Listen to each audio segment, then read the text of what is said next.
NCP কি অবশেষে তাহলে গোপালগঞ্জকে চিনতে পেরেছে? গোপালগঞ্জের ব্যাপারে সারেন্ডার করছে তারা, যে আর সব জায়গায় যেতে রাজি আছি ভাই, গোপালগঞ্জের কথা বলবেন না, ওখানে আমরা যাব না। এনসিপি জুলাই মাসকে কেন্দ্র করে জুলাই পদযাত্রার ঘোষণা দিয়েছে সমগ্র বাংলাদেশে, মানে 64 জেলাতেই। পরবর্তীতে গোপালগঞ্জে যাবে না বলে দিয়েছে। তো দর্শক শ্রোতা, আজকে এই বিষয় নিয়ে কিছু কথা বলতে চাই। তো চলুন ডিরেক্ট হিট দ্য পয়েন্টে। শুরুতে আমরা কিছু তথ্যচিত্র দেখি। 4 জুলাই 2026 সংবাদ। সার্জিস আলম সংবাদ সম্মেলন করছেন, আরো নেতাকর্মীরা রয়েছেন। বলা হচ্ছে 64 জেলায় জুলাই পদযাত্রার যে রুট, তারা কখন, কোথায়, কোন জেলায়, কোন উপজেলায় যাবেন সেটি ঘোষণা করছে এই সংবাদ সম্মেলনের মধ্য দিয়ে। সংবাদ এভাবে কভার হয়েছে যে এনসিপির জুলাই পদযাত্রা শুরু কালকে থেকে, যাবে গোপালগঞ্জেও। এখানে গোপালগঞ্জকে আলাদা করে আলাদা রং দিয়ে হাইলাইট করা হয়েছে, এবং এটা কোনো একটা সংবাদ মাধ্যমে না, প্রায় সকল সংবাদ মাধ্যমে গোপালগঞ্জকে আলাদা করে হাইলাইট করে দেখানো হয়েছে। কারণ কি? কারণ হলো এই সার্জিস আলম নিজেই সংবাদ সম্মেলনে গোপালগঞ্জকে আলাদা স্পেসিফিক ভাবে জোর দিয়ে বলেছিলেন যে আমরা 64 জেলাতেই জুলাই পদযাত্রা করব, গোপালগঞ্জেও আমরা জুলাই পদযাত্রা করতে যাব। তো এনসিপির পক্ষ থেকেই যদি গোপালগঞ্জকে আলাদা হাইলাইট করে বলা হয়, তো সংবাদ মাধ্যম হাইলাইট করে বলবে, এটাই স্বাভাবিক। কিন্তু গোপালগঞ্জকে এতটা হাইলাইট করে দেখানোর ঠিক 1 ঘন্টা পরেই সংবাদ চেঞ্জ হয়ে গেছে। বলা হচ্ছে জুলাই পদযাত্রা করতে গোপালগঞ্জে যাচ্ছে না এনসিপি। কারণ কি? কারণ হলো নিরাপত্তা। হঠাৎ নিরাপত্তার প্রশ্ন কেন আসলো? তো আসুন মূল পয়েন্টে। গত বছর 2025 সালেও কিন্তু এনসিপি সারা দেশে তাদের একটা দলীয় কার্যক্রম এভাবে পরিচালনা করেছিল। পদযাত্রা নামেই না যেন কি ছিল, নামটা আমার মনে নেই, কিন্তু সেই সময় তারা কিন্তু গোপালগঞ্জেও গিয়েছিল হ্যাডাম দেখাতে। সারা দেশের এই পদযাত্রায় নাম দিয়েছিল জুলাই পদযাত্রা বা এই ধরনের কিছু, কিন্তু গোপালগঞ্জে যখন গিয়েছিল তখন তারা নাম দিয়েছিল মার্চ টু গোপালগঞ্জ বা এমন কিছু। এবং তাদের যে নেতা কর্মী, তাদের অনলাইন প্ল্যাটফর্ম সর্বত্র একটা আওয়াজ তুলেছিল তারা, যে এনসিপি যাচ্ছে গোপালগঞ্জে, মনে হচ্ছে গোপালগঞ্জ ধানমন্ডি 32-এর মতো ঘুরিয়ে দিবে। এবং সেই সময় তারা একটা সাউন্ড দিচ্ছিল যে ধানমন্ডি 32-এর মতো টুঙ্গিপাড়াও ঘুরিয়ে দাও। তো টুঙ্গিপাড়া ঘুরিয়ে দিতে গিয়েছিল, কিন্তু সেখানে যাওয়ার পরে যে পরিস্থিতির মধ্যে তারা পড়েছিল, জীবন নিয়ে ফিরে আসাটাই তাদের জন্য দায় হয়ে পড়েছিল। এই জন্যই মনে হয় এবছর শুরুতেই নিরাপত্তা শব্দটা তাদের মাথায় আগে ঢুকেছে। এর আগে যে নিরাপত্তাহীনতায় সেখানে পড়েছিল, যদি ডক্টর ইউনূস তখন সরকারে না থাকতো, সেনাবাহিনী যদি তাদেরকে সহায়তা না করত, তাহলে একটা নেতাও সেখান থেকে মনে হয় জীবন নিয়ে ফিরে আসতে পারত না। টুঙ্গি জয় বাংলা করতে গেছিল, ধানমন্ডি 32 ভাঙচুর করে টুঙ্গিপাড়া ভাঙচুর করবে, টুঙ্গিপাড়াকে জয় বাংলা করে দেবে। এনসিপির নেতারা গোপালগঞ্জে গিয়ে গোপালগঞ্জের মাটিতে বলতেছে মুজিববাদ মুর্দাবাদ করতে এসেছি আমরা। তো মুর্দাবাদটা ঠিকঠাক মতোই করে দিচ্ছিল। তখন ডক্টর ইউনূসের সরকার ছিল, তখন আমরা দেখেছিলাম আসিফ নজরুল, আসিফ মাহমুদ, সজীব ভুইয়া, নাহিদ ইসলাম, তারা মোটামুটি ডিসপ্লে খুলে বসেছিল, তারা স্ক্রিনে দেখতেছিল গোপালগঞ্জে কি হচ্ছে না হচ্ছে। একটা সরকার হয়ে একটা রাজনৈতিক দলের এই ধরনের, তারা রাজনৈতিক দলকে শেল্টার তখন দিয়েছিল।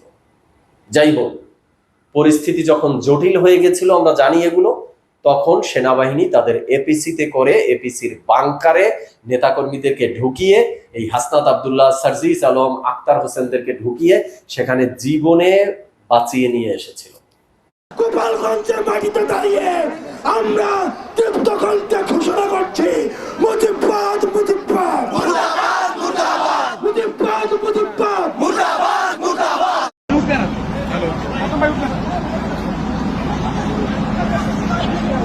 আসতেছে ভাই, আসতেছে ভাই, প্লিজ উঠেন না ভাই, প্লিজ উঠেন ভাই। ওইটা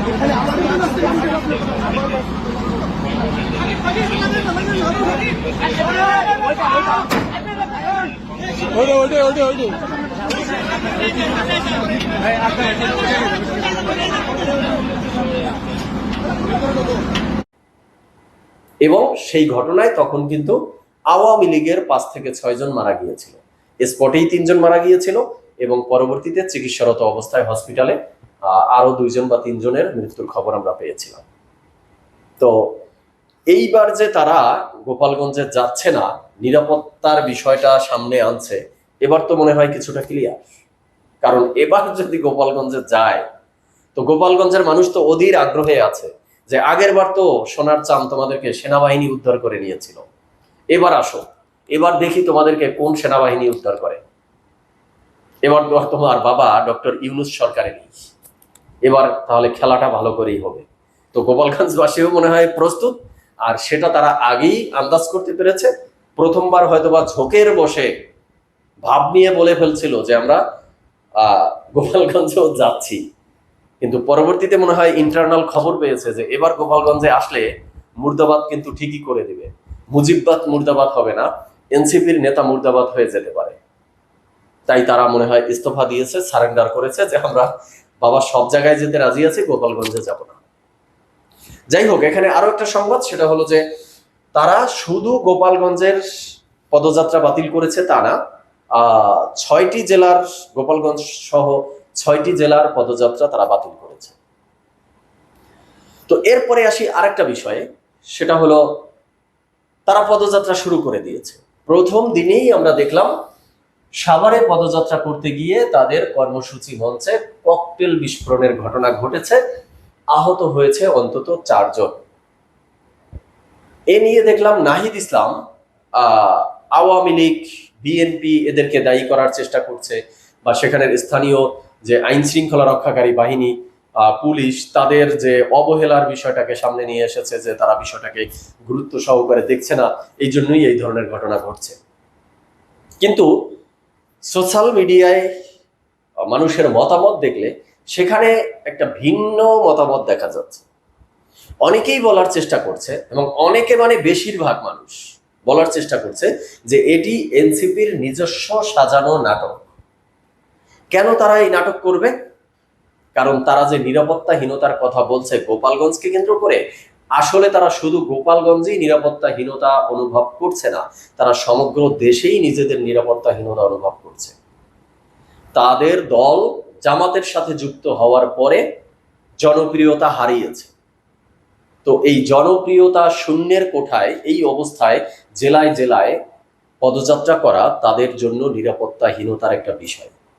তো সেই জিনিসটাকে হাইলাইট করার জন্য প্রথম দিনেই তারা নিজেরা একটা নাটক সাজিয়েছে, যাতে করে এই ঘটনাটাকে সামনে রেখে যদি সংসদ অধিবেশন চলে তাহলে সেখানে এটা উপস্থাপন করতে পারবে, বা সরকারের কাছে আবেদন জানাতে পারবে, বা প্রতিটি জেলায় উপজেলায় সেখানের যে দায়িত্বরত আইন শৃঙ্খলা বাহিনী, থানা, পুলিশ রয়েছে তাদেরকে স্পেসিফিক ভাবে বলতে পারবে যে প্রথম দিনেই কিন্তু আমাদের উপরে বোমা বিস্ফোরিত হয়েছে, ককটেল বিস্ফোরিত হয়েছে, তো আমরা অতিরিক্ত নিরাপত্তা চাই, আমরা স্পেশাল ফোর্স চাই, যেমন ডক্টর ইউনূস তাদেরকে দিয়েছিল। তো এমন একটা পরিকল্পনা করে তারা নিজেরা নাটক সাজিয়েছে, এমনটাই অনেকেই বলতে চাচ্ছে বা অনেকেই এমনটা বলছে।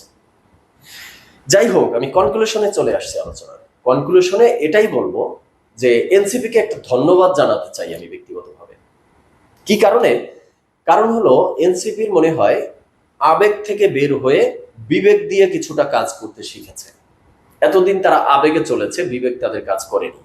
কিন্তু রাজনীতির মাঠে 2 বছর তো হলো, মোটামুটি 2 বছরে মনে হয় কিছুটা হলেও তারা বাস্তবতা টের পেয়েছে, কিছুটা হলেও রাজনীতি বুঝতেছে যে আবেগ দিয়ে রাজনীতি হয় না, বিবেক দিয়ে, বুদ্ধি দিয়ে, বিচক্ষণতা দিয়ে রাজনীতি করতে হয়।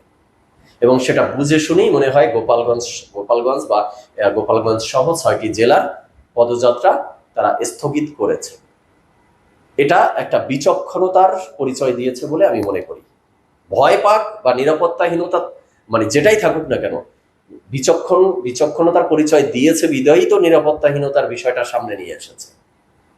এবং এই বিচক্ষণতাটা আমরা 2025 সালেও চেয়েছিলাম, কিন্তু 25 সালে তখন তারা হ্যাডম দেখাতে সেখানে গিয়েছিল। তো এবার যে বুঝতে পেরেছে, এজন্য তাদেরকে ধন্যবাদ। আর এই ককটেল বিস্ফোরণ বা এই ধরনের বোমা বিস্ফোরিত রাজনৈতিক দলের সমাবেশে এটা কোনোভাবেই সমীচীন না, কারণ সকল দলই তাদের রাজনৈতিক কার্যক্রম পরিচালনা করবে, এই রাইট, এই গণতান্ত্রিক অধিকার তাদের আছে। তো এই সকল অনুষ্ঠানকে কেন্দ্র করে আইন শৃঙ্খলা রক্ষাকারী বাহিনী একটু সচেতন হোক, এটা মনে হয় ভালো হবে। এই অনুরোধ জানিয়ে আজকে শেষ করছি। দর্শক শ্রোতা, আপনারা সবাই ভালো থাকবেন, সুস্থ থাকবেন এবং আপনারা আপনাদের মতামত জানাবেন। ধন্যবাদ সবাইকে।